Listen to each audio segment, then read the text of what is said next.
Last month, near the end of July, I attended my 10-year high school reunion. I first heard about the reunion in June when one of my closest friends who I attended high school with sent me a message about it, and after that I joined a private Facebook group dedicated to my class year and got regular updates leading up to the reunion.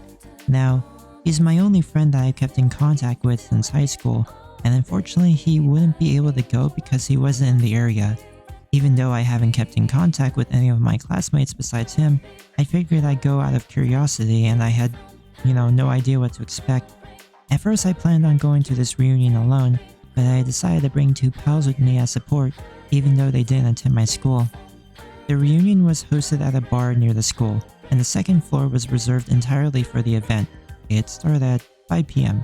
On the day of the event, I had pretty awful sleep because I was mostly excited and a little nervous.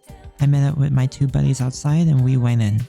On the second floor, there was some tables, couches, board games, and some pinball machines.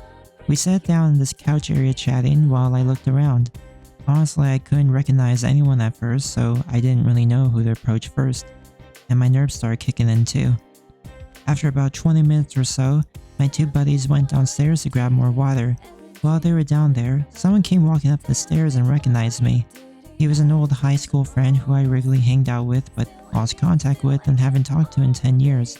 He was like, "Hey man, how's it going? Long time no see," and then we started chatting about our lives since then. While we were talking, there was another old friend who saw me and she was like, "Oh my god," and then she came running up and gave me a big hug. While I was chatting with them, my two buddies came up with their water and I introduced each other.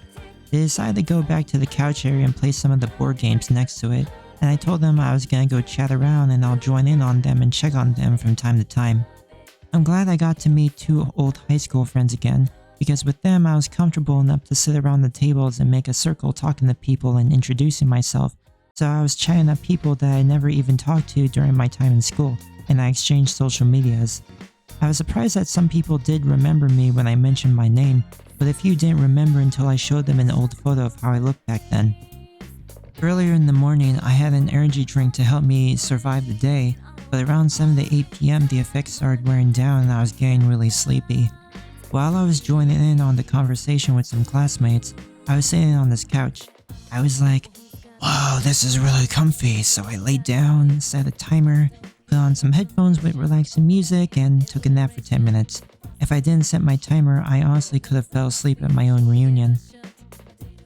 There was one thing that bothered me though. My two pals had some board games going on and they sat in this big couch area with plenty of seats, so while I was going around chatting people up, I was hoping more people would sit with them and join in on their games. But besides the two high school friends and introducing them, nobody else bothered to join them. They didn't even bother introducing themselves or even saying hi or anything, pretty much not even acknowledging their existence. They just formed their own cliques and stayed with them throughout the entire reunion. They stood the entire time too, and I'm just like, bruh, really? After I made a circle, I came back to the pals and we decided to take a little break. We walked to a nearby gas station and grabbed some drinks and snacks. I got this little SpongeBob ice cream bar. We then sat in this empty parking lot and just chilled us three, talking about life and whatnot. When we came back in, it was around 10 p.m. and more people started leaving. One of my classmates approached me and told me that one of them is going to host an after party at his apartment and asked if I wanted to go, and I agreed. I asked my pals if they wanted to go, but they declined because they were getting pretty tired and had early shifts the next day.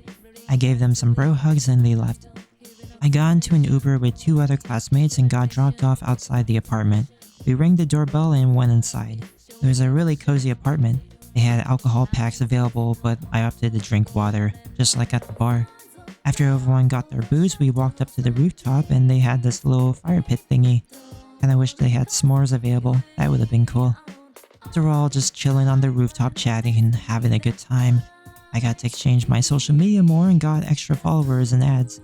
By this point, the ice was already broken, so I handled myself fine talking to my classmate acquaintances. However, it was around 11:30 p.m. and I started getting socially drained.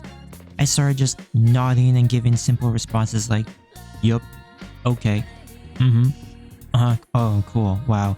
When I started talking like that, I decided to go home. Overall, I'm very glad I came to my reunion and rekindling old connections and making new friends. I did a video last year about me visiting my old high school, and that was me letting go of my emotional baggage. So I went into this event without feelings of guilt anymore. I was open with my classmates that I dropped out my senior year and that high school was a terrible time in my life. Attending this event really made me appreciate how much I've grown since then. I went through the whole event without having any super awkward and embarrassing moments, so I'm proud of myself for that. Back then, as a socially anxious teenager, I just stuck with my own friend group, and whenever I talked to new faces, I would freeze and stumble on my words, and I couldn't even make eye contact. And yet here I am 10 years later, much more confident, getting a second chance to really talk to these people again.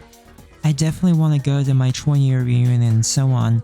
Next time I want to be more involved in the preparation, help set up the reunion and whatnot, maybe even host an after party myself, who knows. On my 20th birthday, I hosted a party at my new apartment, so I did have a little experience being a host. It's something I can see myself doing.